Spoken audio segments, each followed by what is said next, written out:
kasih Bapak Ibu Guru SDN 2 Teser dan rekan sejawat saya telah memberikan kesempatan kepada saya, meluangkan waktu untuk saya. Hari ini saya akan melakukan pengimbasan modul 1.4 yaitu tentang budaya positif. Saya di sini ingin berbagi pengalaman apa itu budaya positif. Saya share screen dulu ya. Anu saja.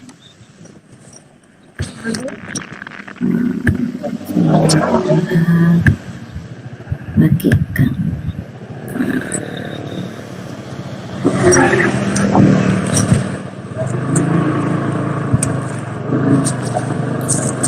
Di sini saya akan menyebarkan pemahaman dan penerapan budaya positif. Perkenalkan, saya Wahida Krisnamurti, calon guru penggerak angkatan 8 dari SDN 2 Keser, Kabupaten Blora.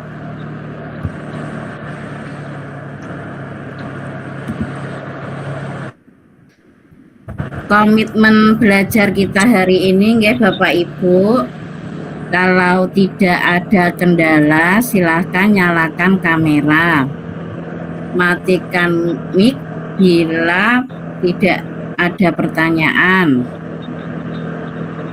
kemudian hadir seutuhnya, hargai waktu bersama, jadilah pendengar yang baik. Kalau ada yang penting silahkan buat catatan, klik raise hand limit saat ingin bertanya. Gangguan teknis adalah hal biasa dalam sesi daring. Nanti segera tinggalkan ruang jika sudah selesai.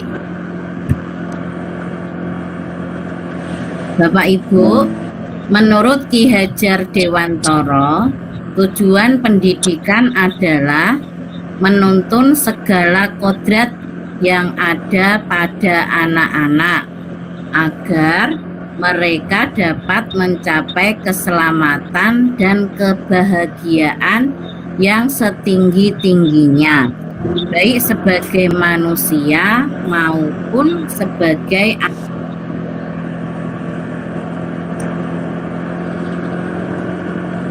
itu hanya dapat menuntun tumbuh atau hidupnya kekuatan kodrat yang ada pada anak-anak agar dapat memperbaiki lakunya, bukan dasarnya, hidup dan tumbuhnya kekuatan kodrat anak.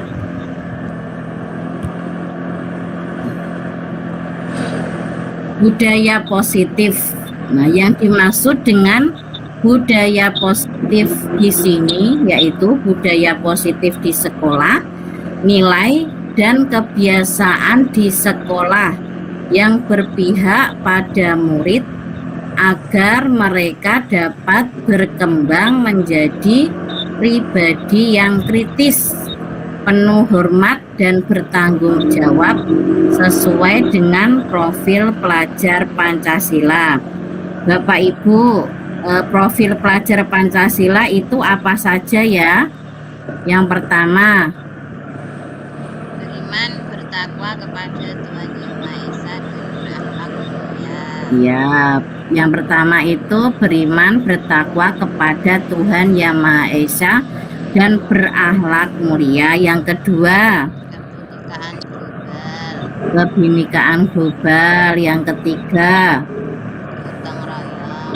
bergotong royong. Yang keempat, kreatif. Yang kelima, narasitis. Yang terakhir yaitu mandiri. Nah, jadi budaya positif untuk kurikulum yang kita pakai saat ini harus sesuai dengan profil pelajar Pancasila. Konsep utama budaya positif ada 7 ya Bapak Ibu. Yang pertama itu perubahan paradigma belajar. Yang kedua, disiplin positif. Yang ketiga, kebutuhan dasar manusia. Yang keempat, motivasi perilaku manusia. Yang kelima, restitusi posisi kontrol guru. Yang keenam, keyakinan kelas. Yang ketujuh, segitiga restitusi. Yang pertama yaitu tentang perubahan paradigma belajar. Yang dimaksud di sini yaitu dalam membangun budaya positif, sekolah dapat menyediakan lingkungan yang positif, aman, dan nyaman agar siswa mampu berpikir, bertindak, dan menciptakan mereka mandiri dan bertanggung jawab.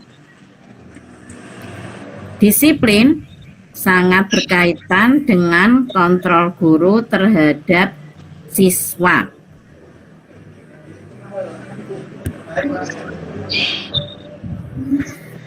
Nah, di sini kita akan melakukan kegiatan kepalan tangan. Coba Anda dan teman Anda akan melakukan kegiatan cobalah buka. Tugas Anda adalah mengepalkan salah satu tangan Anda. Coba mic-nya yang masih berbunyi siapa ya? Saya, Dek. Bu Eni. Bisa dimatikan dulu nggih Bu Eni. Ada ya tinggal video biasa. Nggih, saya lanjut nggih.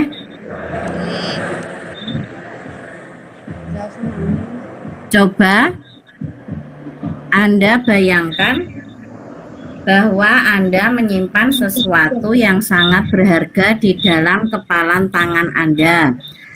Anda perlu menjaga benda tersebut sekuat tenaga Anda karena begitu pentingnya untuk kehidupan Anda.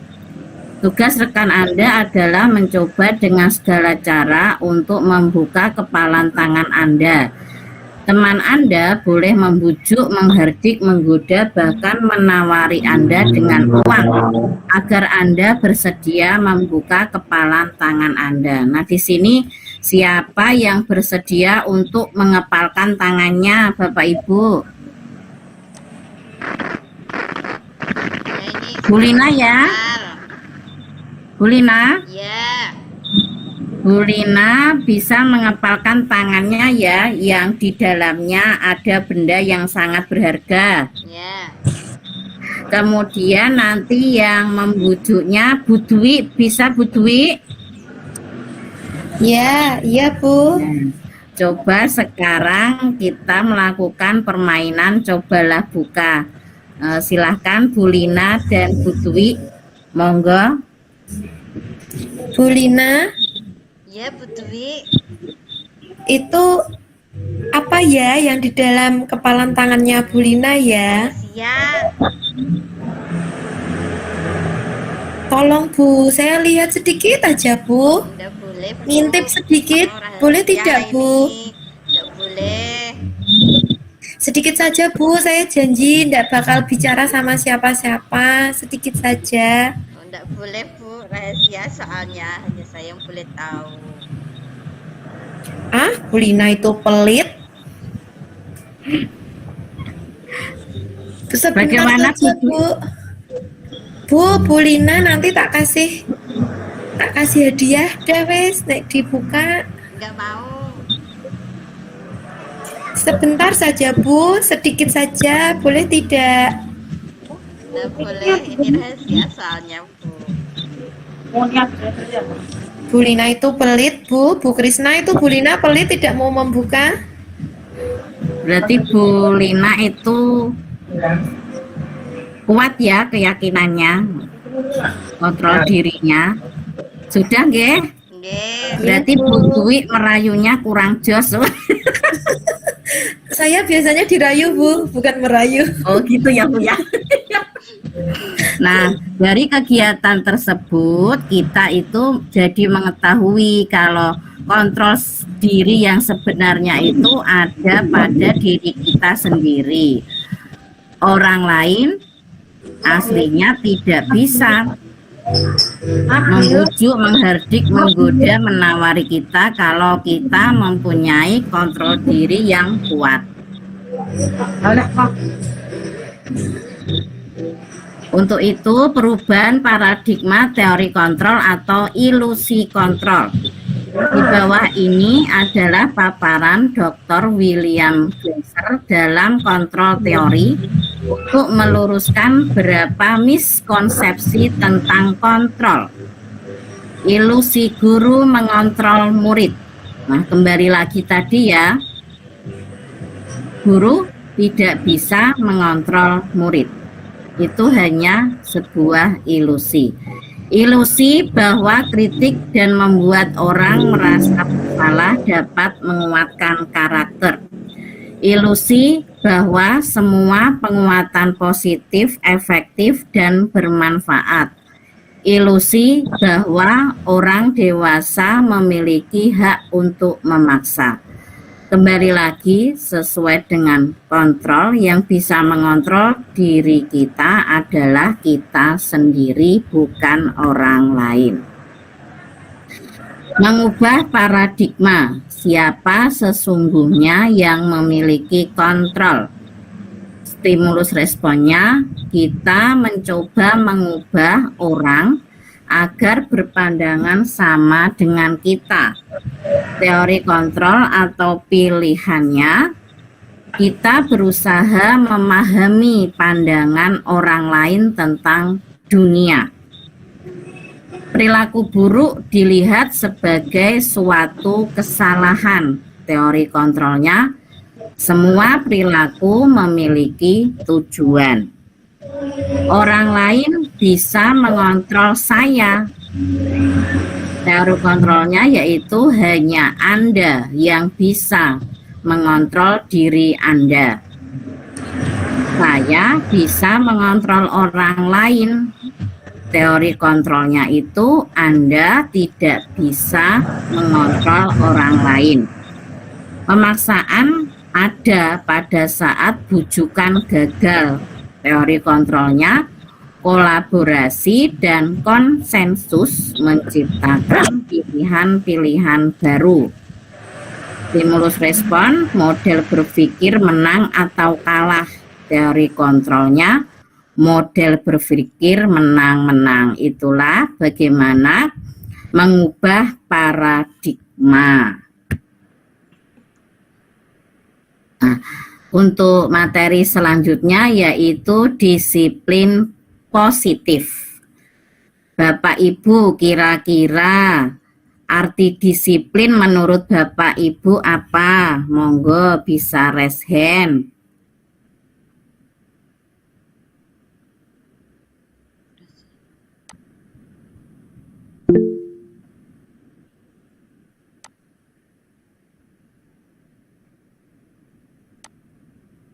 Monggo. Bu Dwi, raise hand. Oke, Bu Dwi, apa yang dimaksud dengan disiplin? Terima kasih Bu Krisna. Disiplin Ya. itu kalau menurut saya menaati peraturan, Bu. Oh Dengan ya, sadar menaati peraturan. dengan sadar menaati peraturan. Monggo yang lainnya. Bu Tia raise hand. Bu Tia, monggo, apa yang dimaksud dengan disiplin?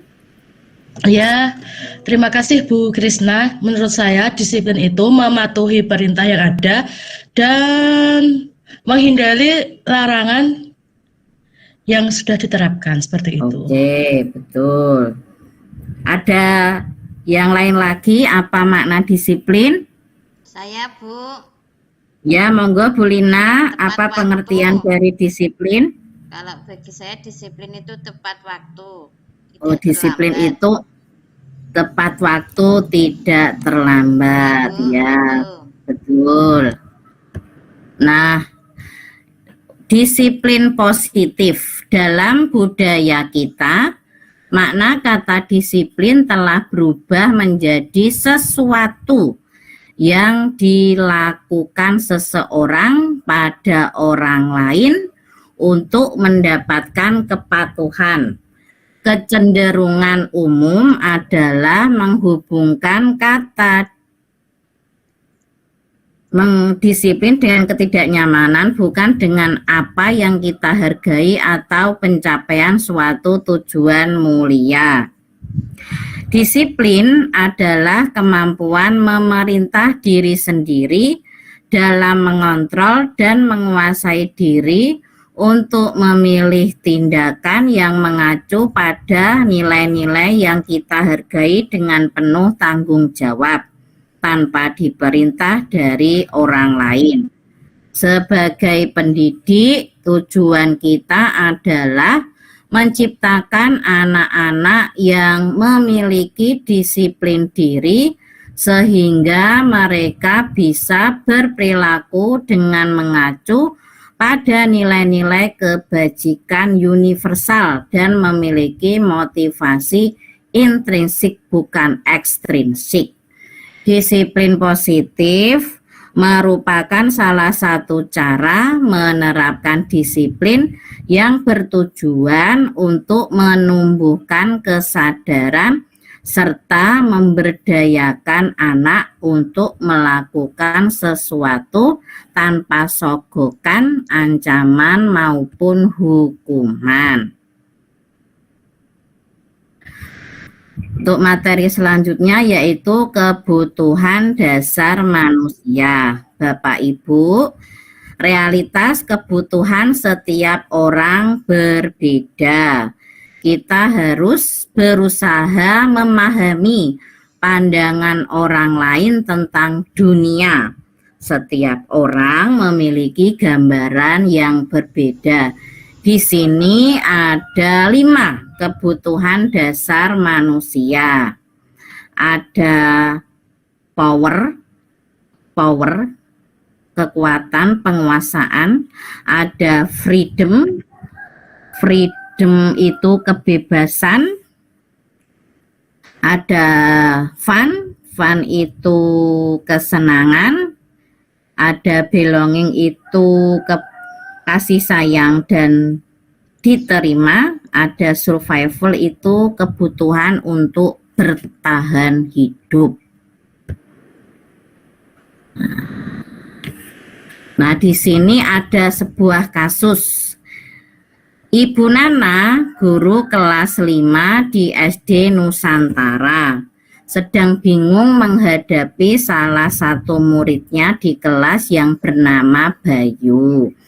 Beberapa murid telah datang dan mengeluhkan Bayu yang sering meminta bekal makan siang mereka dengan paksa. Jika Anda menghadapi situasi seperti Ibu Nana, apa yang akan Anda lakukan? Menurut Anda, kira-kira apa alasan Bayu melakukan hal itu? Monggo Bapak Ibu, siapa yang bisa menjawab? Silahkan raise hand. Di sini ada masalah Bayu yang sering meminta bekal makan siang mereka dengan paksa. Jika Anda sebagai Ibu Nana, apa yang akan Anda lakukan? Menurut Anda kira-kira apa alasan Bayu melakukan hal itu? Monggo Bapak Ibu raise hand. Saya Bu, Nggih, monggo Bu Lina. Bayunya dimarahin. Bayunya dimarahi. Ya, kan Nah, ngambil menurut makanan. Anda alasan Bayu melakukan itu untuk apa? Mungkin dia lapar atau mungkin uang jajannya habis mungkin ya Bu. Berarti untuk bertahan hidup gitu Bu. Iya. Oh ya, bisa, boleh. Monggo yang punya pendapat lain. Ini Bu Rini. Oh Bu Rini, monggo Bu Rini. Mohon maaf off cam ya Bu. Ya, Saya Bu. kasih Bu. Menurut Ibu apa yang Anda lakukan tadi? Saya kasih Bu, kasihan. Kasihan ya Bu ya. Ya. Kira-kira alasan Bayu melakukan itu untuk apa ya Bu ya? Ya mungkin dia butuh perhatian mungkin Bu. Butuh kasih Atau sayang juga lapar. ya Bu. Iya. Iya. Oke. Untuk bertahan hidup ya Bu ya. Iya Ya, Bu. betul. Jawaban dari Bu Lina dan Bu Rini tadi sudah betul. Bayu melakukan itu untuk bertahan hidup, bisa untuk mendapatkan tadi ya, kasih sayang tadi, atau itu juga bisa. Nah, dalam konteks penerapan disiplin positif, Ibu Nana sebaiknya mencari tahu alasan Bayu melakukan tindakan tersebut agar mengetahui kebutuhan mana yang sedang berusaha dipenuhi oleh Bayu. Yang pertama tadi, survival. Bayu lapar dan orang tuanya tidak membawakannya bekal makan siang. Yang kedua, teman Bayu jadi perhatian ke Bayu, belongin. Yang ketiga, powernya Bayu merasa hebat karena temannya jadi takut dan menuruti keinginannya. Freedomnya, Bayu merasa bosan dengan bekal yang dibawakan orang tuanya. Kemudian funnya, Bayu hanya iseng dan dia menikmati ekspresi wajah temannya yang kesal. Untuk materi selanjutnya yaitu teori motivasi perilaku manusia. Yang pertama ini motivasi eksternal. Ada dua di sini. Untuk menghindari ketidaknyamanan atau hukuman, apa yang akan terjadi apabila saya tidak melakukannya. Eksternal itu dari luar ya Bapak Ibu. Yang kedua, untuk mendapatkan imbalan dari orang lain atau institusi, apa yang akan saya dapatkan apabila saya melakukannya. Yang ketiga yaitu motivasi internal, untuk menghargai diri sendiri. Saya akan menjadi orang yang seperti apa bila saya melakukannya. Nah, di sini ada konsep disiplin dengan identitas gagal. Konsep disiplin dengan identitas gagal, yaitu ada hukuman dan penghargaan. Hukuman contohnya itu bisa menyakitkan, memaksa, tidak nyaman dalam waktu yang panjang. Murid takut, murid menyembunyikan kesalahan, murid menjadi rendah diri bila kita memberikan hukuman. Untuk yang penghargaan, ternyata itu tidak efektif, merusak hubungan, mematikan kreativitas, menghukum dengan sistem ranking. Nah, itu ternyata konsep disiplin seperti itu adalah konsep disiplin dengan identitas yang gagal. Konsekuensi dan restitusi, ini adalah konsep disiplin dengan identitas sukses. Konsekuensi, tidak nyaman bagi murid dalam jangka waktu pendek. Penguatan bersifat jangka pendek. Perlu monitoring secara terus-menerus dari guru.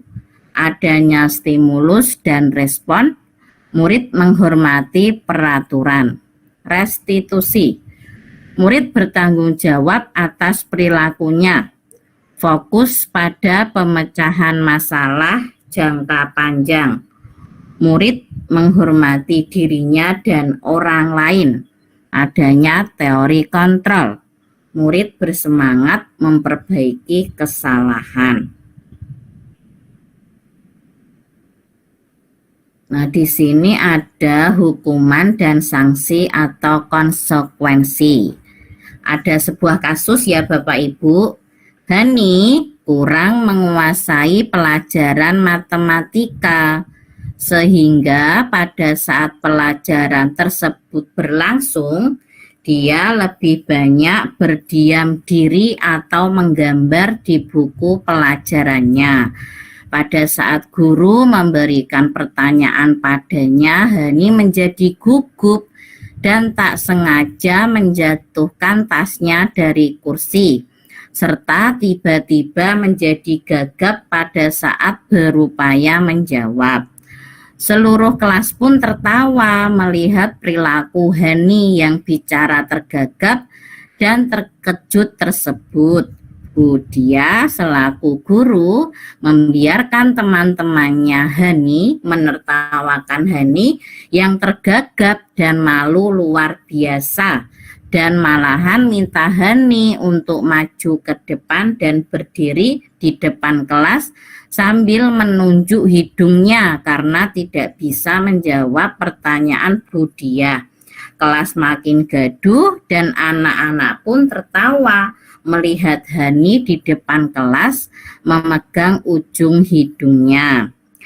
Apakah Anda setuju dengan tindakan Budia terhadap Hani? Mengapa? Kemudian pertanyaan yang kedua, menurut Anda tindakan Budia terhadap Hani adalah sebuah hukuman atau konsekuensi? Kemudian mengapa? Monggo Bapak Ibu yang bisa menjawab silahkan raise hand. Apakah Anda setuju dengan tindakan Budia tadi?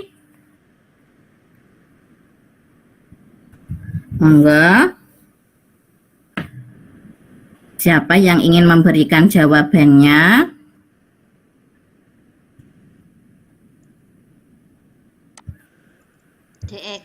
Bu Eka.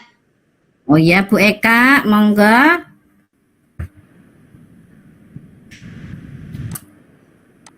Halo Bu Eka.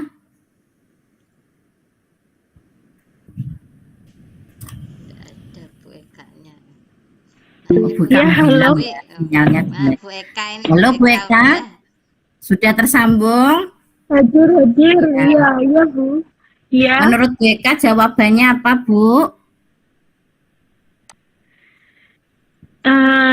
Ya, coba diulangi Bu pertanyaannya. Pertanyaan yang pertama itu, apakah Anda setuju dengan tindakan Budia terhadap Hani? Mengapa?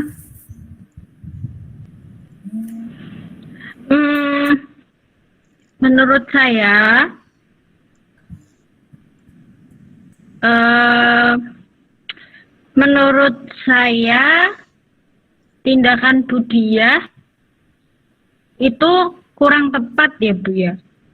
Tidak setuju Anda ya Bu? Ya, tidak setuju.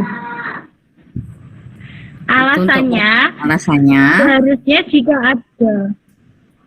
seharusnya jika ada siswa yang merasa gugup, itu sebagai guru harus memberi motivasi supaya siswa tersebut itu bisa percaya diri dan bisa membuat dirinya itu lebih rileks dalam menjawab pertanyaan, sehingga itu tidak menjadi bahan tertawaan untuk teman-temannya.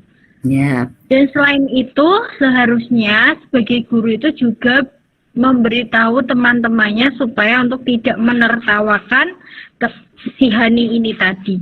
Begitu, Bu. Ya, betul sekali.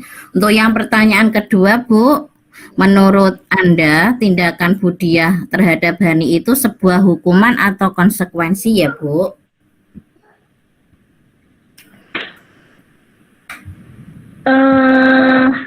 Kalau menurut saya itu sebuah hukuman ya Bu ya.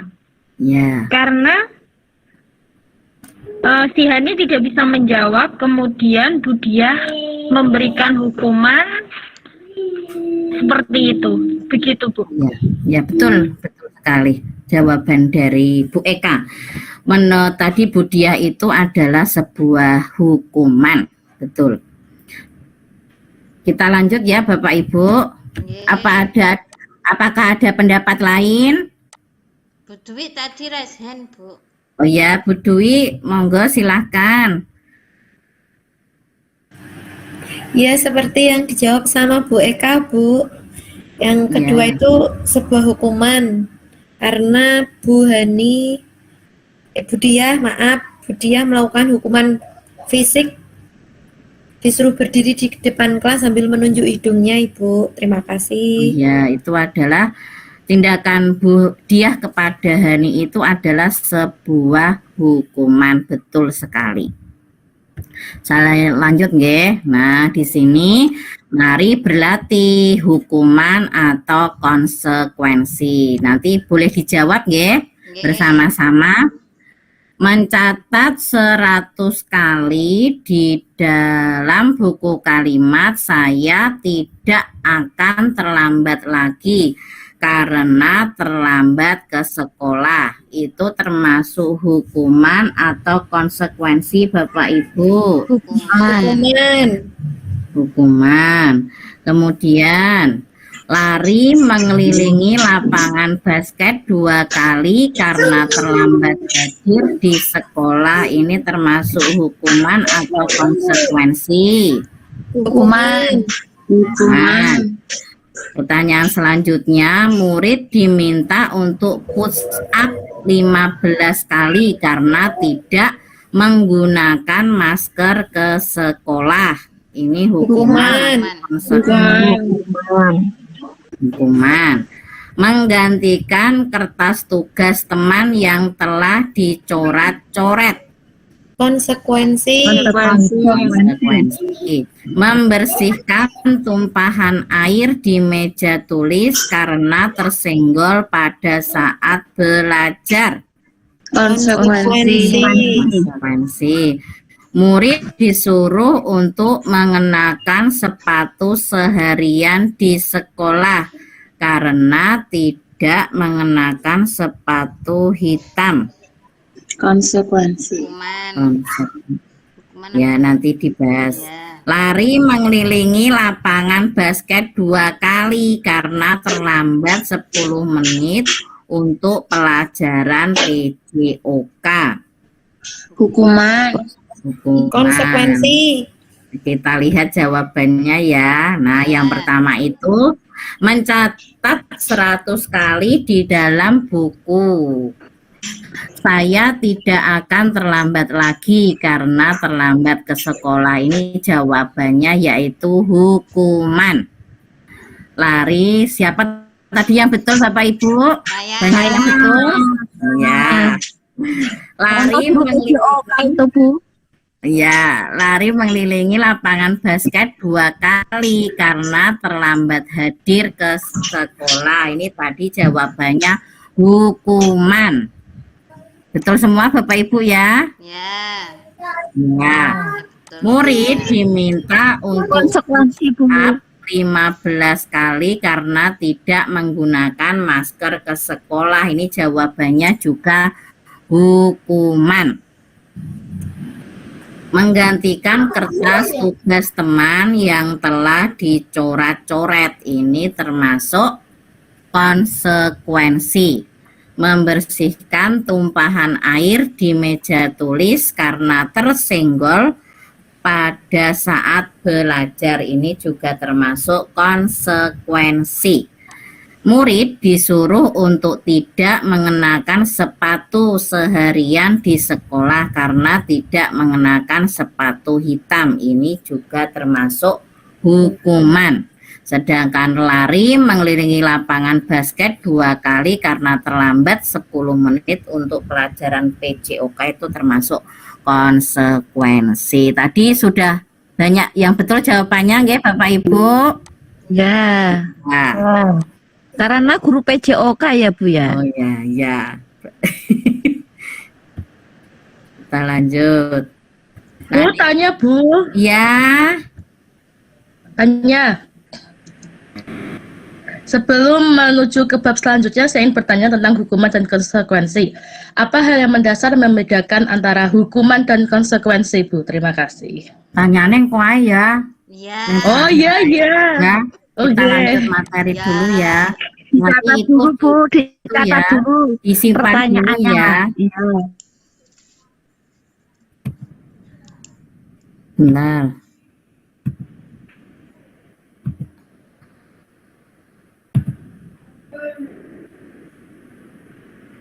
Ini nggih. Konsep disiplin pendekatan restitusi adalah sebuah cara menanamkan disiplin positif pada murid. Restitusi merupakan proses menciptakan kondisi bagi murid untuk memperbaiki kesalahan mereka sehingga mereka bisa kembali pada kelompok mereka dengan karakter yang lebih kuat. Gosen 2004. Ciri-ciri restitusi bukan menebus kesalahan, namun belajar dari kesalahan. Memperbaiki hubungan, tawaran bukan paksaan. Menuntun untuk melihat ke dalam diri. Mencari kebutuhan dasar yang mendasari tindakan. Fokus pada karakter bukan tindakan. Menguatkan dan fokus mencari solusi. Yang kelima yaitu materi kelima, restitusi atau posisi kontrol guru. Ada posisi kontrol guru penghukum, pembuat rasa bersalah, teman, pemantau, dan manajer. Nah, di sini ada posisi kontrol guru. Ada penghukum, pembuat rasa bersalah, teman, pemantau, dan manajer. Untuk identitas gagal, kontrol dari luar, menghindari hukuman, itu ada di penghukum dan pembuat rasa bersalah. Sedangkan identitas berhasil atau sukses, kontrol dari luar, mengharapkan imbalan atau ketergantungan pada orang lain, ada pada posisi kontrol guru sebagai yang menghargai diri sendiri, yaitu manajer. Saya minta bantuannya Bapak Ibu yang bisa membacakan yang bagian guru berkata, mulai dari penghukum, pembuat rasa bersalah, teman, pemantau, dan manajer. Nanti dari sini kita akan mengetahui bagaimana itu menjadi penghukum, pembuat rasa bersalah, teman, pemantau, dan manajer. Monggo yang bisa raise hand. Saya Bu, tapi separuh ya Bu. Ini Nanti Budwi ya, Budwi. Monggo. Mau cokok ngenyang. Bu Rini. Saya Bu Rini. Ya Bu, Budwi dulu.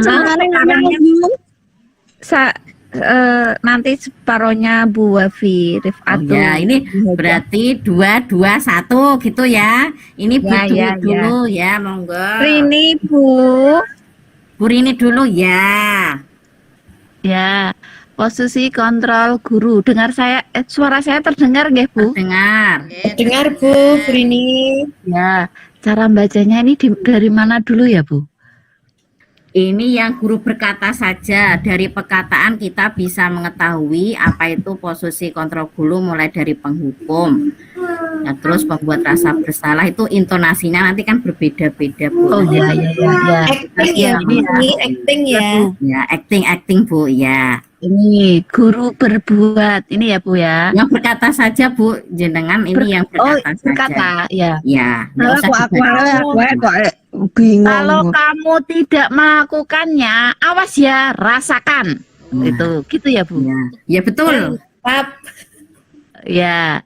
Kemudian yang pembuat rasa bersalah. Iya. Kamu seharusnya, kamu sudah tahu, Ibu lelah sekali mengatakannya. Ibu stres. Ya, bisa. Kemudian selanjutnya Budwi ya. Iya Bu. Ya. Saya sebagai teman ya Bu. Ya, sebagai teman. Ayolah lakukan demi Ibu. Masa kamu tidak mau? Ingat tidak, Ibu pernah membantu kamu. Ya, sebagai pemantau. sebagai pemantau, kamu tahu itu kesalahanmu. Apa peraturannya Nah, dan iya. apa sanksinya, konsekuensinya, Oh gitu iya, Bu. iya. Ya betul, betul sekali Bu Dwi. Kemudian kontrol guru sebagai manajer, monggo Bu Wafi. Apa yang kita yakini? Apa yang bisa kau kerjakan untuk memperbaiki masalah ini? Nah, Boleh betul. manis-manis ke Bu, ben ketok Iya, tenanan. iya, betul-betul ya. Nah, dari guru berkata itu, Bapak Ibu guru nanti sudah bisa mengetahui posisi kontrol mana yang biasa kita gunakan dalam menghadapi murid. Untuk saat ini kira-kira Bapak Ibu ada di posisi kontrol nomor berapa? Monggo bisa raise hand yang sering dilakukan di kelas. Saya Menjadi teman Bu. kebias- Oh, Saya kalau Bu teman. Wafi teman ya. Kalau yang lainnya, Bapak Ibu guru yang lainnya, Saya Bu, Bu Lina, kalau saya tergantung Bu, kadang teman, tergantung. kadang pembuat rasa bersalah, kadang manajer, tergantung si anak juga sih. Begitu Bu. Seperti itu ya Bu ya. Tapi untuk saat ini untuk posisi kontrol yang berhasil, yang sukses itu kita menggunakan posisi kontrol guru sebagai teman, pemantau dan manajer. Nanti dibiasakan ya Bu Lina ya. Oke, Monggo Bapak Ibu yang lainnya yang raise hand. Bu Anis Bu, raise hand. Bu Anis, monggo Bu Anis. Jenengan sebagai guru untuk saat ini kontrol guru yang jenengan lakukan yang mana?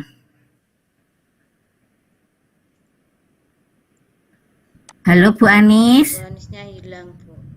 Oh Bu Anisnya hilang. Nah Bapak Ibu Bu Ragil, Bu Nggih. Ragil. Oh monggo Bu Ragil, kira-kira posisi kontrol yang Anda biasakan di kelas Bu Ragil, Anda menggunakan yang mana Bu Ragil? Kalau Mungkin saya Mas masih Bu. Kalau saya masih campur-campur Bu, kadang jadi kok penghukum, kadang ya teman, kadang ya pemantau, kadang ya sebagai manajer. Untuk menjadi teman, menjadi pemantau itu mungkin membutuhkan kesabaran yang tinggi ya Bu ya. Kan kita Iya. mungkin harus menyetarakan guru dengan murid itu sangat sulit. Karena kadang keadaan siswa itu kan ada yang sangat bandel, ada yang biasa, ada yang sulit diatur, itu kan macam-macam Bu. Iya. Makanya nanti kita juga belajar segitiga restitusi ya Bu, agar Iya. posisi kontrol guru nanti yang kita gunakan hanya teman, pemantau dan manajer. Jangan menjadi posisi kontrol guru yang penghukum ataupun pembuat rasa bersalah. Karena kalau kita menjadi yang penghukum dan pembuat rasa bersalah itu bisa menyebabkan rasa trauma ya di dalam murid gitu ya Bu kita. ya. Seperti itu ya. Untuk kedepannya itu misal tadi soal yang kasus Hani tadi. Nah Hani Iya. itu tadi ya. Jadi Setelah- rendah diri ya Bu, si Hani. Ya kasihan. menjadi rendah diri nggih. Kedepannya Gitu. ya anak-anak itu ada trauma tersendiri. Makanya sebagai guru kita harus membuat posisi kontrol menjadi teman, pemantau ataupun manajer. Seperti itu ya Bapak Ibu. Iya Bu. Kita lanjut.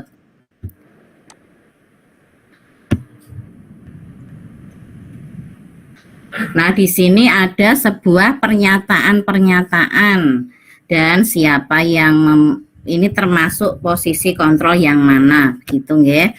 Saya kecewa sekali. Siapa yang mau membacakan ini? Boleh?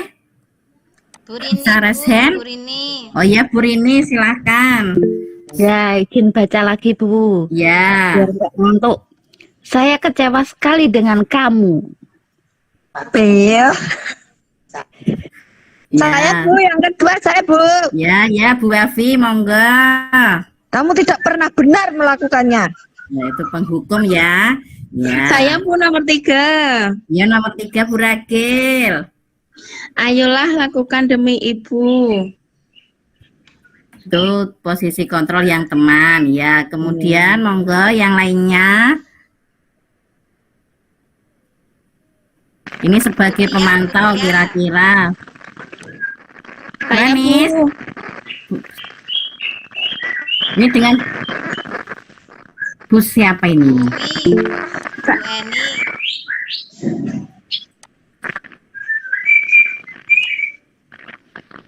Bu Eni tadi Monggo, Bu. absen. Bu Eni monggo. Bu Eni. Bu Eninya hilang Bu. Sinyalnya Oh, jelek, sinyalnya Bu. jelek ya. Sinyalnya jelek, yang lainnya? ketek-ketek. Bumi. Tidak ada Bu. Oh, Bumi juga hilang ya. Saya Bu, saya Bu. Saya aja Bu. Saya Bu, saya Bu, Saya saya Bu. Bu. Bu Afi. Saya Aku Bu. dulu ya Bu Ragil ya. Ya, Bu, aku ya. pilih Bu. Ya. Apakah kamu mau mendapatkan stiker bintang hari ini? Oh, itu pemantau. Mau. Ya. Mau. Kemudian monggo. Yang Bagaimana yang Kak terakhir aja, Bagus Bu. menyelesaikan? Ya, Bu. Saya Bu saya. Saya Bu, saya. Bu. Saya Bu sekali-sekali. Bu Eni. Oh, Bu Eni nggih monggo. Bagaimana kamu bisa menyelesaikan masalah ini? Nah, itu sebagai manajer nggih Bapak Ibu. Kemudian yang terakhir, Saya Bu. Saya. Bu Anis ada Bu Anis. Saya Bu. Saya Bu, saya. Bu Mawar, akhirnya Bu Mawar. Namanya. Mawar. Oh, mau. Saya Bu, saya. Saya Itu Bu. ada tadi ada ternyata. Bapak-bapak aja Bu. Oh ya, Ya, Pak Bapak-bapak Adi. monggo Pak Adi. Sebagai penghukum bagaimana? Kamu selalu yang paling terakhir. Kamu selalu yang paling terakhir. Ora lo ya. Artinya. Nah, jadi Bapak Ibu sudah bisa membedakan ya bagaimana menjadi posisi kontrol guru mulai dari pembuat orang merasa bersalah, penghukum, teman, pemantau, manajer. Seperti itu kalimatnya, intonasinya. Nah, di sini ada kasus. Ada sebuah kasus. Kasus yang pertama, guru matematika dan wali kelas 8. Ya dibacakan itu loh Bu. Bu Wafi itu Bagaimana? mau membacakan. Oke. Siapa Ya, yang mau boleh. membacakan? Ada yang mau? Bu, boleh. Ya, Bu Wafi, monggo. Guru matematika dan wali kelas 8, Ibu Santi sakit, sehingga tidak dapat masuk dan mengajar. Akhirnya dicarikan guru pengganti, Ibu Eni. Ibu Eni baru 2 tahun menjadi guru SMP. Beberapa murid perempuan, Vivi dan Natali, mengetahui hal ini dan mulai menggunakan kesempatan dan bersikap seenaknya, tertawa dan tidak mengindahkan kehadiran Ibu Eni. Ibu Eni mencoba menyapa Vivi dan Natali dengan ramah sambil mengingatkan mereka untuk tetap fokus pada pengerjaan tugas. Ayolah tugasnya dikerjakan. Nanti Ibu ditegur Bapak Kepala Sekolah kalau kalian tidak kerjakan tugas. Tolong bantu Ibu ya. Namun Vivi dan Natali malah jadi tertawa. Ah Ibu, santai saja Bu. Mereka tetap tidak mengerjakan tugas dan malah mengobrol. Ya, itu tadi kasus Ibu Eni dengan Vivi dan Natali nggih Bapak Ibu. Dari kasus tadi kira-kira kalau jenengan tadi sudah memperhatikan pertanyaan kalimatnya, kira Ibu Eni itu sebagai posisi kontrolnya sebagai apa ya? Monggo siapa yang bisa menjawab? Di sini Sebagai teman Bu, saya Bu. ini siapa Bu Ragil nggih? Ya, sebagai Ya, teman. kira-kira Bu Eni posisi kontrolnya sebagai apa? Sebagai teman Bu.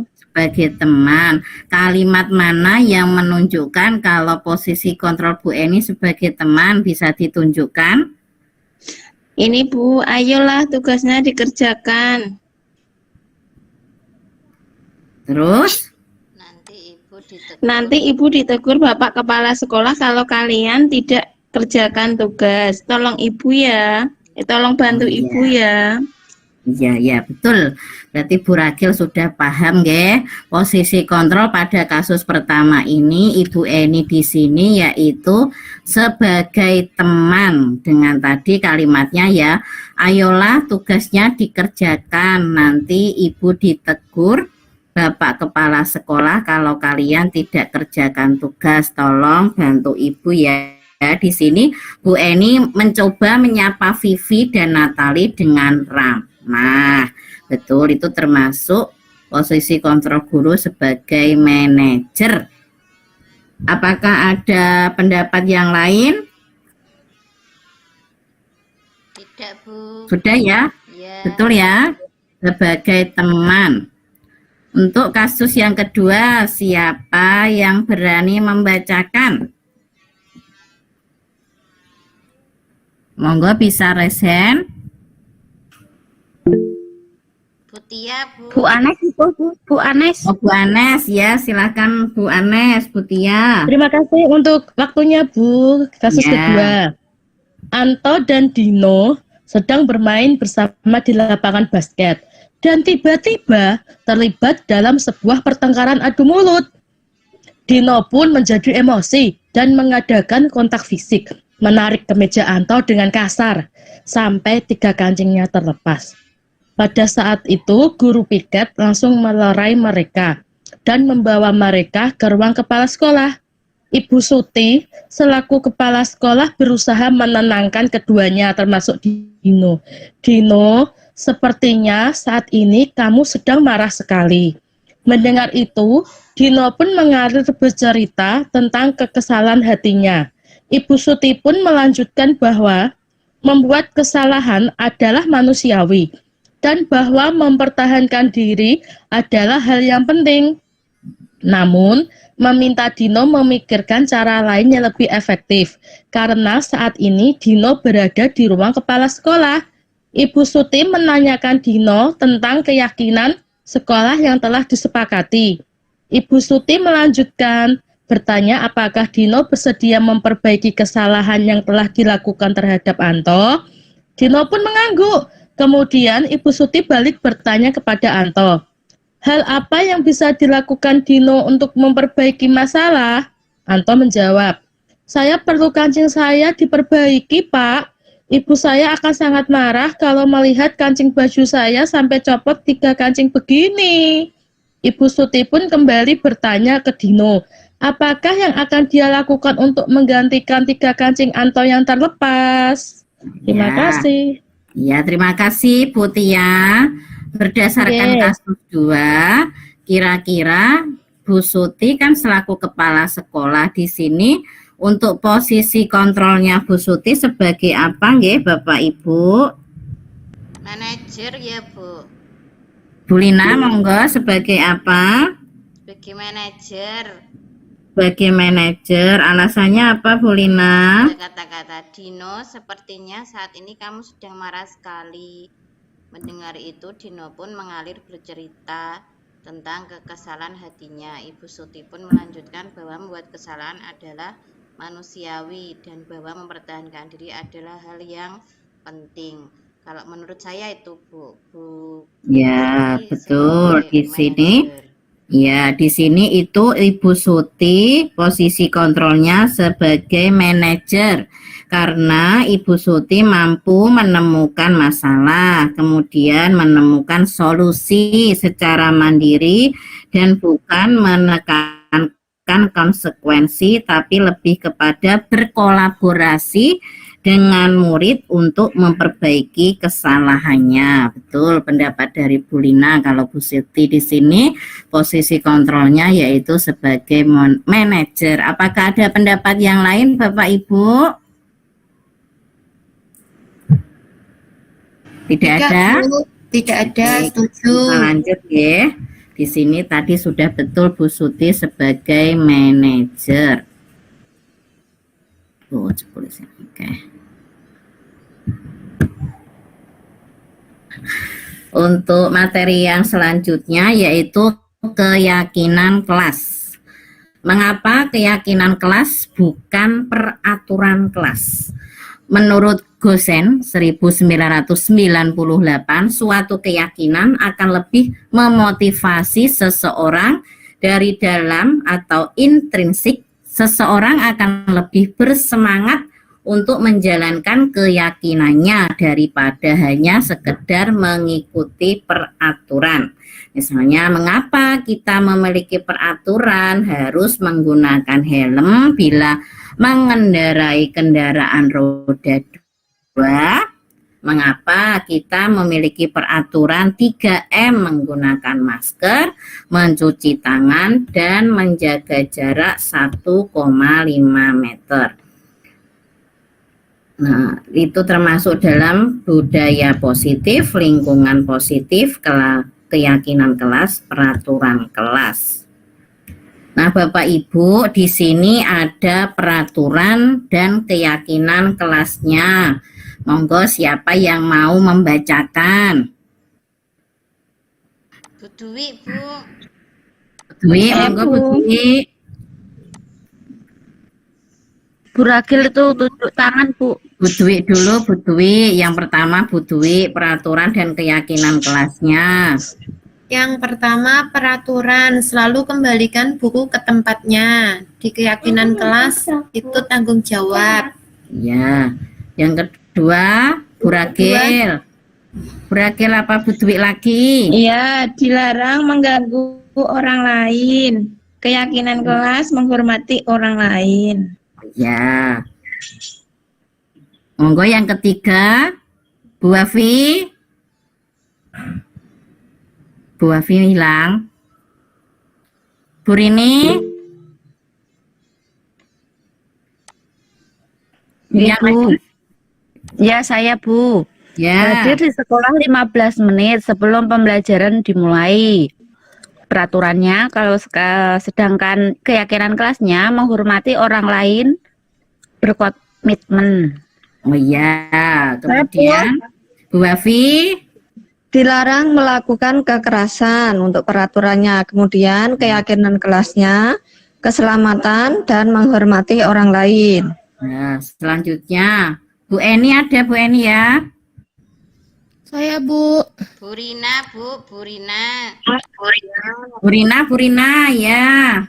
Ada peraturan dilarang menggunakan narkoba, tapi pada Ya. keyakinan kelas kita ganti menjadi kesehatan. Oke, selanjutnya Bu Anis.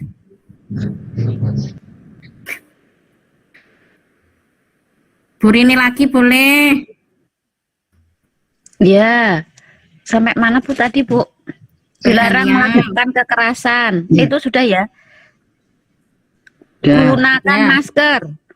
Peraturannya gunakan masker, keyakinan kelasnya, kesehatan, keselamatan. Ya. Lanjut, monggo. Saya Bu. Bu Eni Ya, itu, Bu Eni, Bu monggo, Eni. Bu Eni.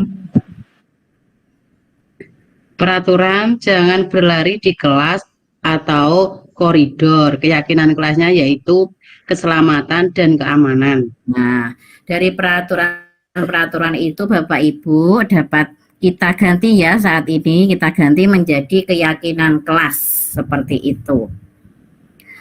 Kita lanjut. Ini pembentukan keyakinan kelas.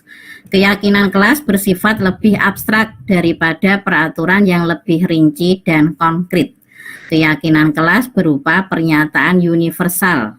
Pernyataan keyakinan kelas dibuat dalam bentuk positif. Keyakinan kelas hendaknya tidak terlalu banyak sehingga mudah diingat dan dipahami. Keyakinan kelas sebaiknya sesuatu yang dapat diterapkan di lingkungan tersebut. Semua warga kelas ikut berkontribusi dalam pembuatan keyakinan kelas lewat kegiatan curah pendapat.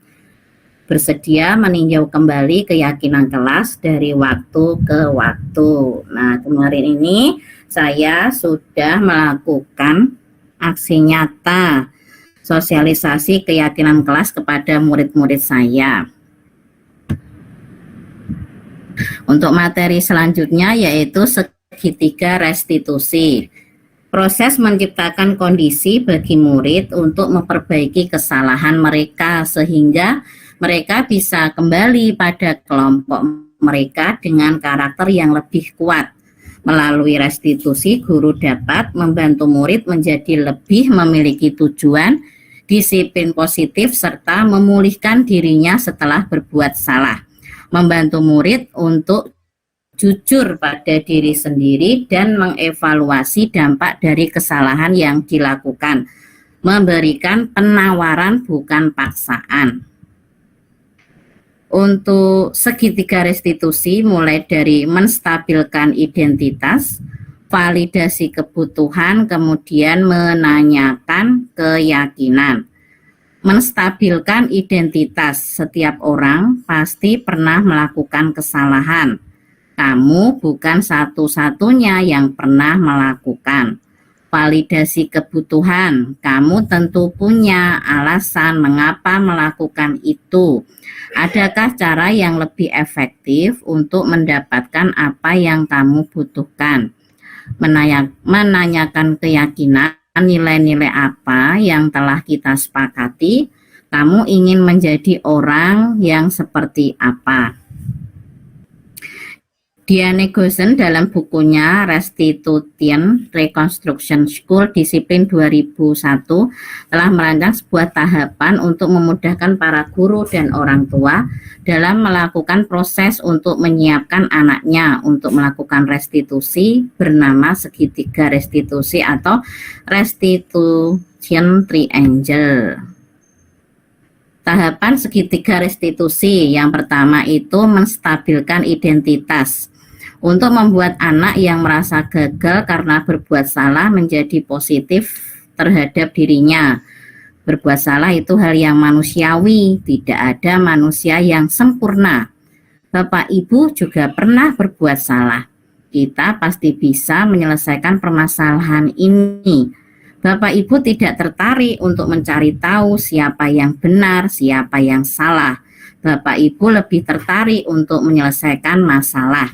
Kalau kamu menyalahkan dirimu sendiri terus-menerus, apakah kamu bersikap baik pada dirimu sendiri? Itu bagaimana cara menstabilkan identitas. Kemudian yang kedua, validasi tindakan yang salah. Membantu murid mengenali basic atau kebutuhan dasar yang ingin dipenuhinya ketika melakukan kesalahan itu. Di sini kalimatnya misalnya, kamu pasti punya alasan mengapa melakukannya. Apa yang penting bagi kamu? Kamu boleh tetap berusaha menjaga sikap itu, tapi tambahkan sikap yang lain yang baru. Maukah kamu belajar cara lain untuk mendapat yang kamu butuhkan tanpa harus memukul? Apakah kamu bisa melakukan dengan lebih baik besok lagi? Untuk yang ketiga yaitu menanyakan keyakinan. Anak melihat kesalahannya dihubungkan dengan norma sosial dan nilai-nilai yang mendasari manusia berinteraksi dengan orang lain. Apa nilai yang kita percaya di kelas atau sekolah kita? Nilai-nilai umum apa yang telah kita sepakati? Kelas yang ideal itu seperti apa sih? Kamu ingin jadi anak seperti apa? Apa yang kamu rasakan ketika kamu melakukan itu? Kamu menjadi orang yang seperti apa? Ini penerapan segitiga restitusi.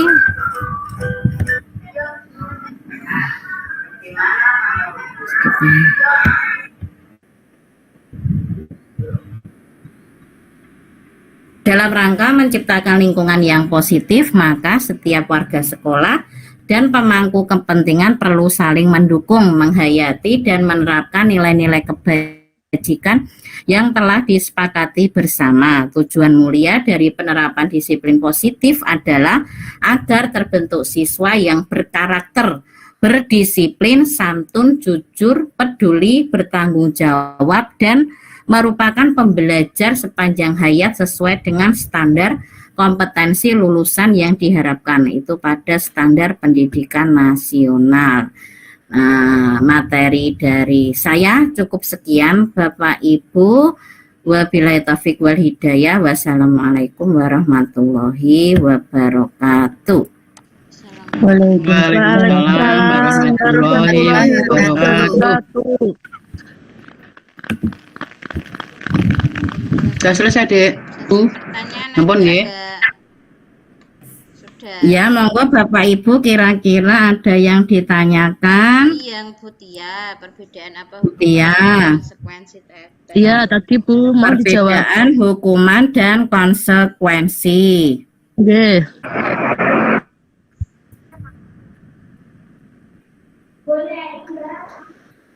Untuk perbedaan hukuman dan konsekuensi, yaitu konsekuensi hukuman adalah sesuatu yang dijatuhkan pada pelaku melalui prosedur keadilan, sedangkan konsekuensi akibat langsung dari suatu perbuatan yang dilakukan. Seperti itu, Bu Tia. Oh, baik Bu, terima kasih untuk penjelasannya. Ya, monggo yang lainnya. Sampun, Sudah 2 jam ya Bu Lina ya? Sudah, ya. Ya. Untuk pengimbasan modul 1.4 budaya positif saya akhiri sampai di sini nggih Bapak Ibu. Nanti kurang dan lebihnya kita bisa bahas di lain waktu. Saya berharap Bapak Ibu yang belum ikut guru penggerak bisa ikut di angkatan 10 ya Bapak Ibu. Monggo semangat untuk ikut guru penggerak angkatan 10. Terima kasih untuk waktunya. Mohon maaf yang sebesar-besarnya bila ada kata yang salah yang saya sengaja maupun tidak sengaja. Terima kasih untuk waktunya nggih Bapak Ibu. Saya akhiri kembali. Wabillahi taufiq wal hidayah. Wassalamualaikum warahmatullahi wabarakatuh. Waalaikumsalam warahmatullahi wabarakatuh. Krisna, Izin live ya Bu. Iya, terima kasih. Bu Krisna. Iya. Bu, saya sebenarnya tadi mau